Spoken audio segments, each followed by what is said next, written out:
Happy birthday to you. Happy birthday to you.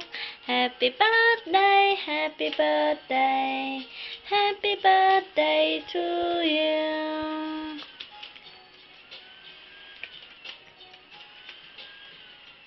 Chiều hôm nay sao mưa lại rơi, để lối nhớ thương anh vô cùng. Nhớ lúc ngày mình mới quen cũng trong chiều mưa rơi rơi rất lâu. Rồi hôm sau khi mưa ngừng rơi, là em biết có anh trong đời. Nồng nàn anh yêu sẽ tới em trong vòng tay, ôi sao thiên tha.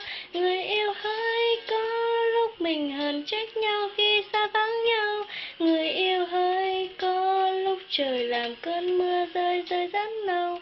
Em giận hơn vu vơ thế thôi, em chỉ mong sao mưa ngừng rơi. Vì em biết sẽ chẳng thể nào cánh xa anh trong phút giây. Vì em biết ước muôn ngày mình có nhau vẫn luôn đong đầy. Thôi thì mưa rơi rơi cứ rơi, em ngồi đây vẫn mong ước mơ về anh. Đây là lần đầu tiên chúc mừng sinh nhật em. Chúc em thêm một tuổi mới, thêm thật là nhiều niềm vui mới. Và sẽ có nhiều điều mới, thành công hơn trong công việc, sẽ sớm được tìm việc làm. Yêu em nhiều nhiều. Những lúc ngày mình mới quen cũng trong chiều mưa rơi rơi rất lâu. Rồi hôm sau khi mưa ngừng rơi, là em biết có ai trong đời. Nồng nàn anh yêu sẽ tới em trong vòng tay, ôi sao thiên tha. Người yêu hỡi, có lúc mình hờn trách nhau khi xa vắng nhau.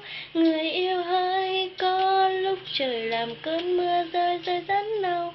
Em giận hơn vu vơ thế thôi, em chỉ mong sao mưa ngừng rơi.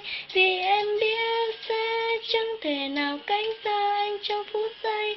Vì em biết muôn ngày mình có nhau vẫn luôn đong đầy.